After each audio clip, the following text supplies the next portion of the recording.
مفتی صاحب، کیا سفر کی وجہ سے روزہ نہ رکھنا جائز ہے؟ محمد اسرار، مظفر نگر۔ جی بھائی اسرار، اگر سفر شرعی ہے،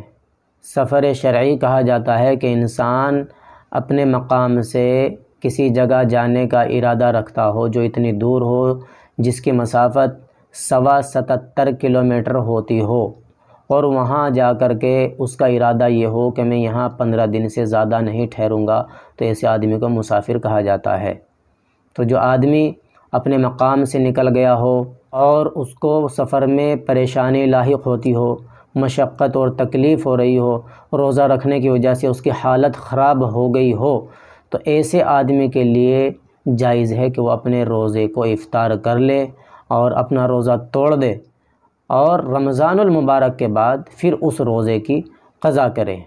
اور اس سلسلے میں بہتر طریقہ یہ ہے کہ انسان جب اپنے مقام سے چلے تو اس وقت وہ سحری کھا کر یا روزے کی حالت میں ہی رہے۔ ہو سکتا ہے سفر کے اندر آسانیاں پیدا ہو جائے،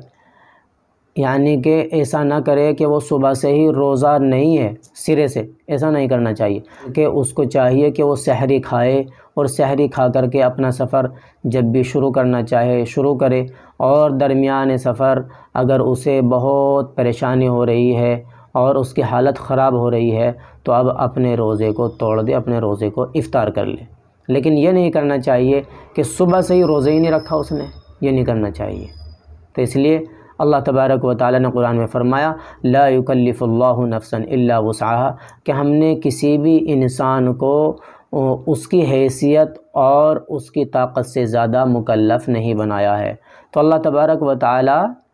کسی کو پریشان کرنا نہیں چاہتے، بلکہ اللہ تبارک و تعالیٰ تو آسانی پیدا کرنا چاہتے ہیں۔ فمن کان منکم مریضا او علی سفر، لیکن جو آدمی بیمار ہو یا سفر میں ہو، فعدۃ من ایام اخر، تو اس کو چاہیے کہ وہ بعد کے دنوں میں روزہ رکھے۔ یعنی جو مریض ہو، ایسا مریض کہ جو روزہ نہ رکھ سکتا ہو یا سفر میں ہو، میں نے سفر کی تفصیل پہلے بتلا دی، تو ایسے آدمی کے لیے اللہ تبارک و تعالیٰ نے اجازت دی ہے کہ وہ اپنے روزے کو توڑ سکتا ہے، اور پھر عید کے بعد وہ اس روزے کی قضا کرے گا۔